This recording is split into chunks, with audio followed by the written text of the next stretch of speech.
I know, you're likely surprised to see me making a video like this, as I'm a huge advocate for social media, but like anything, it can have its downsides. So let me share with you kind of what I've went through and how I overcame it.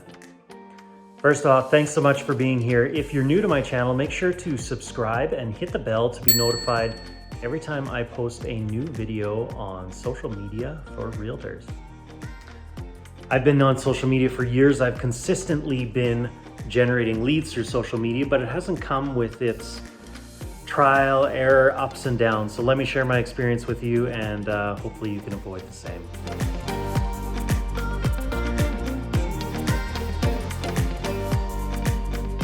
Now, first off, let me say social media has been great for me. I still do love it. I post consistently on there. I provide value to my customer. And because of that, I get people reaching out to me all the time that want to deal with me. Unfortunately, it can also take a toll on you though. You feel like you're at the mercy of it, needing to post to it all the time, needing to feed into its system. You find yourself caught up in it, scrolling through it all day long, going down the rabbit hole, feeling not so great about yourself and seeing some of the not so great comments either, and sometimes wondering, what the heck am I doing? After scrolling through social media all day, you feel like you've got nothing done. It's just been a huge time suck and basically an energy suck as well. And people on there, they can be mean. You can post stuff, they can be commenting, and they just bring you down. And no matter what you do or what your opinion is, they have their opinion, you have yours. It doesn't make sense to fight it because you're always going to be brought down by them, and this is the unfortunate reality that we do have with social media, is there is always going to be those odd ones that do comment that, you know, maybe are trying to bring you down because they have something not going on so great with their life, and unfortunately it is going to happen. Therefore, one thing right off the start in order to help with this that I recommend in all my videos is there's 3 things that I do not post about, and I would ask you to do the same. Politics, religion, and anything health, or maybe some social issues, anything like that, especially given the world we've been in through 2020, 2021, and going into 2022. A lot of people have their opinions and you just want to stay away from that. You don't want to add fuel to the fire. If you are posting any of that stuff, generally you've right away eliminated half your audience. You've taken half of them. They already do not care for you now because of your opinion. That's why when people watch my videos, they have no idea what my opinions are. Those stay to myself, and I just provide value to my customer.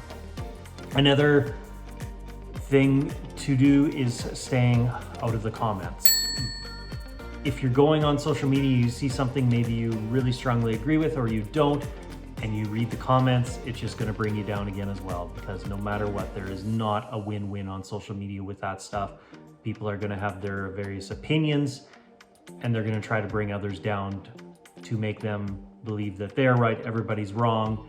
And it's not like, you know, when people used to sit around and have a conversation, at least, yeah, you're allowed to disagree, but at least have the conversation. It seems like on social media, no matter what, people are going to be upset, they're going to get mad at you, and because they are hiding behind their phone or their keyboard, they say a lot of mean and hateful things. Therefore, best generally to just steer clear of all that and the comments. Do you struggle with all the comments and opinions on social media? If so, comment below and let me know. I know this is going to be easier to be said than done, but don't let it get to you. Don't let it bother you. There is going to be hurtful comments. If you can go into social media knowing this is going to happen, you'll be fine. Because there's going to be a lot more good comments than there is bad comments. A lot of people are going to praise you and you're going to have a lot of good, but there is going to be some bad as well. Just like in your real estate business, you can't please everybody. I always say 90% of all my customers were great, maybe even 95. There was always that small percentage that always gave us a tough time. No matter what you did, you weren't going to please them. They were going to try to drag your name through the mud.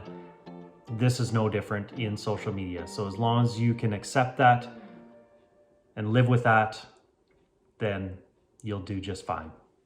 And just remember that often hurt people hurt people. So there may be something else going on in their lives that we don't know about. They may have a lot of stress right now and they might be under a lot of pressure, and this was their way to vent. I'm not saying it's right, but this is just the reality of it that does happen sometimes. So sometimes you got to kind of take a step back and not react, and maybe lend a helping hand, or just leave it, and it may work itself out. But don't come back in firing, guns a-blazing, saying about how their comment is terrible and they're the worst human being. You just never do know what is going on in their lives, so you want to keep that in mind. The other thing that worked really good for me for my mental health when on social media was I created myself a policy, and it worked amazing. So I hope you can do the same. And that was a create, don't consume.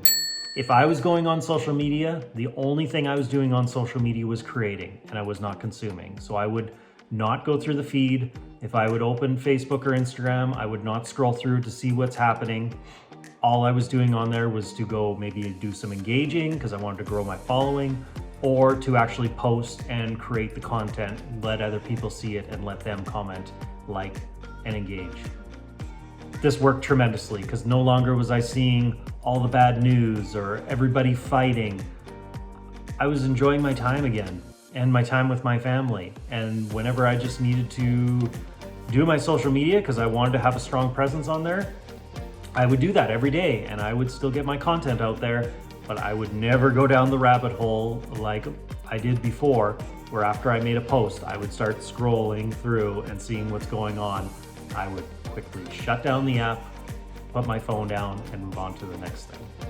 Lastly, like I said before, if you can accept the fact this is going to happen, you're going to do just fine. Social media is an amazing tool. It's generated me a pile of business, and I still love social media. I'm a huge advocate of social media, but like I said, I did have to talk about the downsides of it.